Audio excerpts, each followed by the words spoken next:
অবশেষে লাজুকে বাড়ি থেকে তাড়িয়েই দিল তার বাবা-মা। কোথায় যাবে লাজু এখন? পুরোটা জানতে ভিডিওটিতে লাইক দিয়ে চ্যানেলটা সাবস্ক্রাইব করে দেখতে থাকুন। কোণে দেখা আলো সিরিয়ালের আজকের পর্বে আমরা দেখতে পাবো অনুভবের বাড়িতে গিয়ে লাজুর মা-বাবা ঝামেলা করছিল। সেই ঝামেলা থেকে অনুভবের বাড়ির সবাইকে বাঁচাতে তার বাবা-মার সাথেই আবার বাড়ি ফিরে আসে লাজু। মানে লাজুর নিজের গ্রামের বাড়ি ফিরে আসে।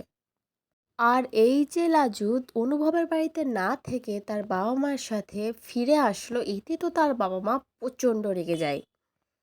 প্রচণ্ড রেগে গিয়ে লাজুকে বলতে থাকে, বেরিয়ে যা বাড়ি থেকে, তুই এক্ষুনি এই বাড়ি থেকে বেরিয়ে যা, তোর যেদিকে দু চোখ যায় তুই সেদিকে চলে যা, কিন্তু এ বাড়িতে তোকে আমি আর থাকতে দেব না লাজু। আমরা ভাববো আমাদের ছোট মেয়ে লাজু মারা গেছে, সে আর বেঁচে নেই আমাদের কাছে। তুই চলে যা, তুই আমাদের বাড়ি ছেড়ে এক্ষুনি চলে যা, তোকে আর আমরা রাখবো নে।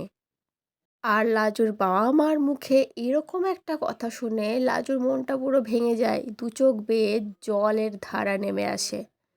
সে বুঝতে পারে না তার বাবা মা এত বড় কথা একটা কি করে বলল। তার বাবা মার কাছে লাজু আর বেঁচে নেই। কিন্তু কথা হচ্ছে, তাহলে লাজু এখন কোথায় যাবে? সুদীপের বাড়িতে তো কখনোই যেতে পারবে না।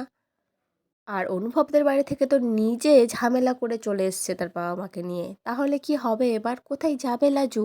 কোথায় যাওয়া উচিত লাজুর? কি মনে হচ্ছে তোমাদের? অবশ্যই কমেন্ট করে জানিও। পরবর্তী আপডেট নিয়ে তাড়াতাড়ি আসছি, সঙ্গে থেকো, সাথে থেকো, চ্যানেলটা সাবস্ক্রাইব করে দিও। ধন্যবাদ।